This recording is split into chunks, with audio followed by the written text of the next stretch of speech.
Fala galera, aqui quem fala é Felipe Carmelo e estamos iniciando mais um vídeo no canal. No vídeo de hoje eu vou dar continuidade ao assunto que eu introduzi no último vídeo, né? Eu falei, dei uma introdução sobre como estudar a Idade Média e agora eu vou pegar um assunto dentro da Idade Média e vou aqui tratar com vocês.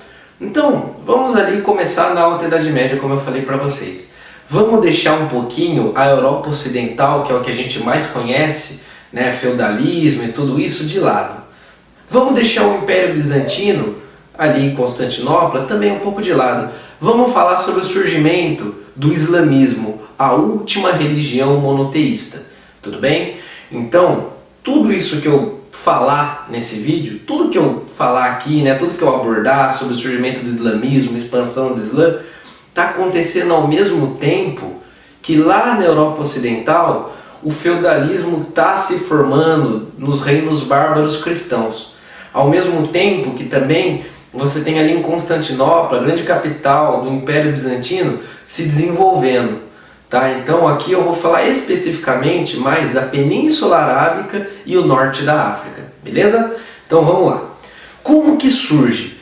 Antes de a gente entender como que surge o islamismo, vamos entender qual era o panorama do local onde ele surgiu antes do seu surgimento. Então agora nós vamos ali para a Península Arábica. Onde que é a Península Arábica? Onde hoje é principalmente ali o país Arábia Saudita. Tá, como que era a Península Arábica antes do surgimento do islamismo? A Península Arábica, como é até hoje, é uma região extremamente quente, com clima inclusive desértico. Você tem desertos por grande parte da região. Então, nesses desertos você tinha diversas tribos que viviam nessa península. Tá? Cerca de mais de 300 tribos. E uma não tinha nada a ver com a outra. Muitas vezes uma comercializava com a outra, mas cada uma tinha o seu líder, tá? A sua crença, a sua cultura. Não tinha uma unidade política. Eram várias tribos espalhadas. Algumas em meio ao deserto, outras nem tanto. Tá, e havia alguma cidade na região, principalmente no litoral. Tinham duas principais cidades na região mais fértil, tá? Não na região desértica. Ali no litoral você tinha a cidade de Meca e você tinha a cidade de Iatrebe. Essas eram as duas principais, eram dois centros comerciais e religiosos, principalmente Meca. Tudo bem? Então por que religioso, Porque antes do surgimento do islamismo, todas essas tribos que eu falei para vocês eram tribos politeístas, ou seja, acreditavam em diversos deuses. Para ser mais específico, eles acreditavam nos chamados ídolos da Kaaba. Eram esses deuses, tá? Por que ídolos da Kaaba? Porque a Kaaba, ali, aquela espécie de cabana que protege aquela famosa pedra negra, que seria um meteorito, que caiu dos céus, que fica na cidade de Meca, já existia antes do islamismo.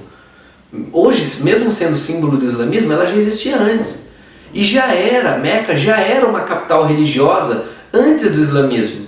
Então essas tribos, que acreditavam nos ídolos da Kaaba, elas peregrinavam para a cidade de Meca para ir até essa Kaaba, que era onde viveria esses ídolos, esses deuses que eles acreditavam. Tá? Então esse é o panorama. E como que era a economia dessas tribos?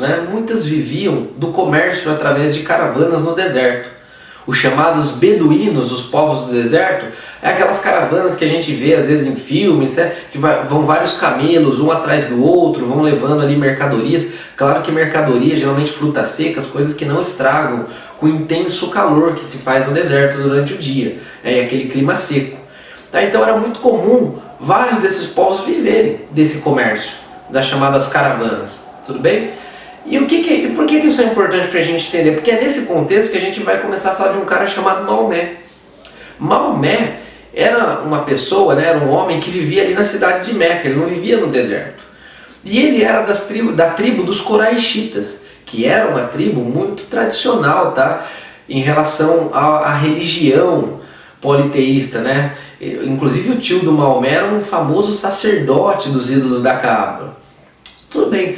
E o Maomé ele acaba casando com uma mulher muito rica que fazia muito desse comércio, transitava muito através do comércio dessas caravanas. E o Maomé começa a ir com ela nessas caravanas também. Então essa caravana muitas vezes passava pelo deserto, ia até Jerusalém, voltava, né? Eles transitavam por diversas regiões para comercializar. E nesse contexto, o Maomé ele começou a entrar em contato com muitos judeus, muitos cristãos, e ele começa a gostar das ideias dos judeus e dos cristãos, da ideia da existência de apenas um Deus. E aí, num certo dia, o Maomé ele acorda e diz ter sonhado com o anjo Gabriel, que o anjo Gabriel teria revelado para ele uma nova religião, onde teria Alá como único Deus e ele, Maomé, seria o seu principal profeta. E o Maomé então, ele começa a pregar essa nova religião, que ele vai dar o nome de islamismo, que significa submisso a Deus, temente a Deus. E o islamismo é muito curioso porque ele vai pegar características tanto do cristianismo quanto do judaísmo. Vai ser uma religião sincrética, onde você mistura costumes tradicionais dos povos da Península Arábica com aspectos da religião cristã, com aspectos da religião judaica. Então uma incrível adaptação. Bom, o próprio arcanjo Gabriel está presente aí no islamismo. E ele começa então a pregar essa nova ideia de um Deus só. Claro que o Maomé ele não consegue fazer isso sem gerar muitas tensões. Afinal, a Península Arábica era uma região extremamente politeísta, como eu disse para vocês. A própria família de Maomé era uma família tradicionalmente politeísta. Seu tio era um sacerdote. Então, ao mesmo tempo que ele consegue vários adeptos ali na cidade de Meca, ele também faz muitos inimigos. Até que ele se vê obrigado a, no ano de 622, fugir de Meca, porque ele está sofrendo perseguição, juntamente com seus seguidores. Ele foge para a cidade de Yatreb. Lembra que eu falei que haviam duas cidades importantes, Meca e Yatreb. Então o Maomé, no ano de 622, ele foge da cidade de Meca e vai para Yatreb. Yatreb, que depois vai ficar conhecida como Medina. Então a famosa cidade de Medina, naquela época era chamada de Yatreb. Medina significa cidade do profeta, por conta dessa fuga que Maomé faz. Esse ano, 622, é um marco extremamente importante para todos os islâmicos, porque é a partir desse ano, desse episódio de fuga de Maomé para a cidade de Medina, que ficou conhecido como Hégira, esse episódio é conhecido como Hégira, esse episódio marca o ano 1 do calendário muçulmano. É a partir desse momento que eles começam a contar os anos. Então eles estão num calendário totalmente diferente do nosso. Beleza?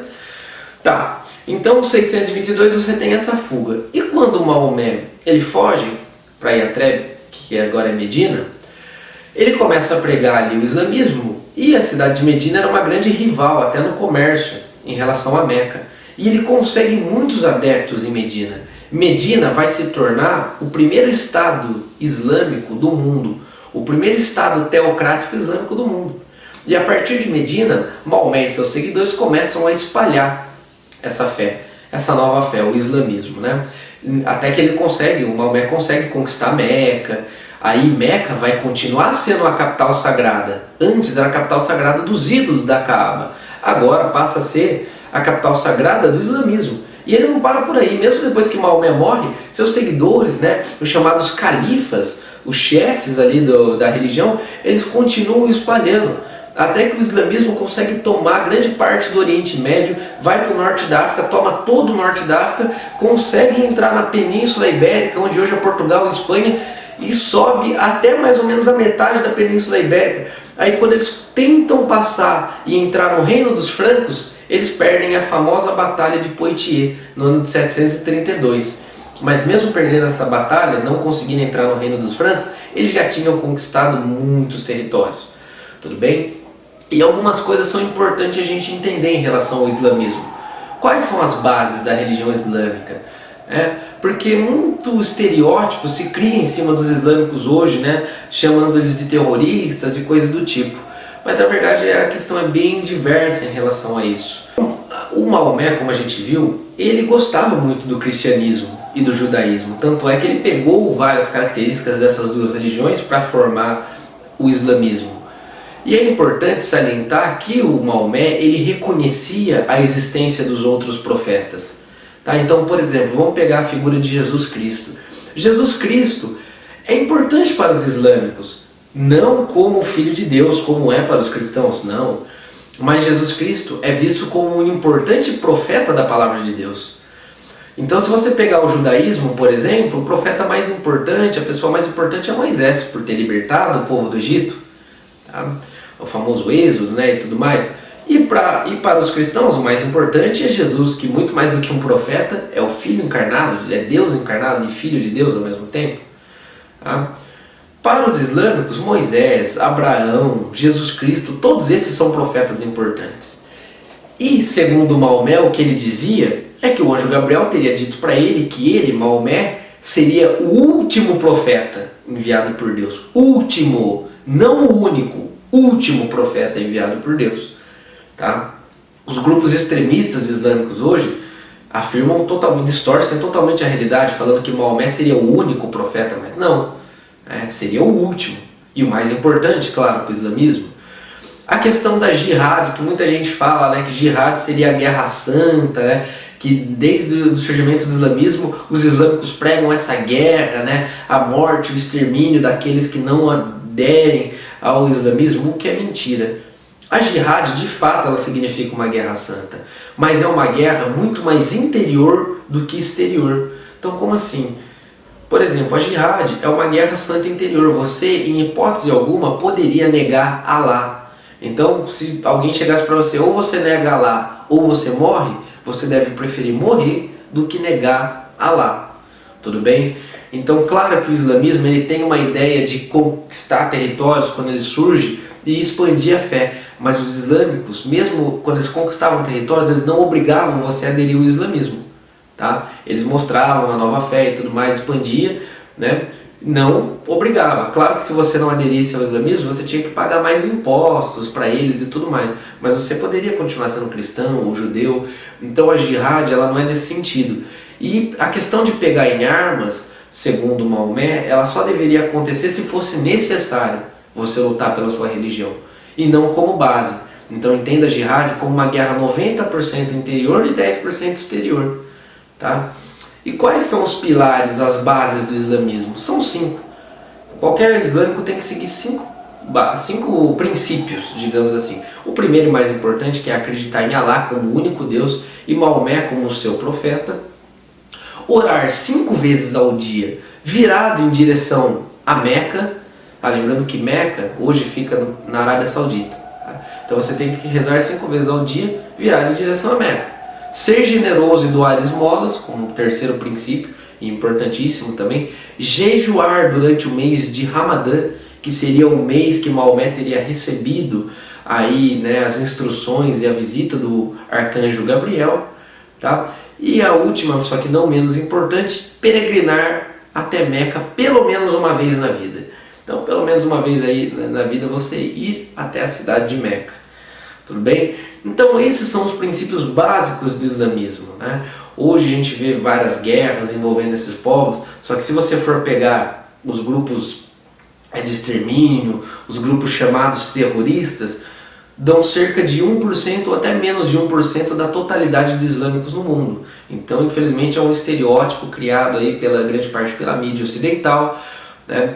E em relação à grande divisão, à grande cisão que temos em relação aos islâmicos hoje, entre xiitas e sunitas, é meramente uma cisão na questão da sucessão, né, depois de Maomé, da morte de Maomé.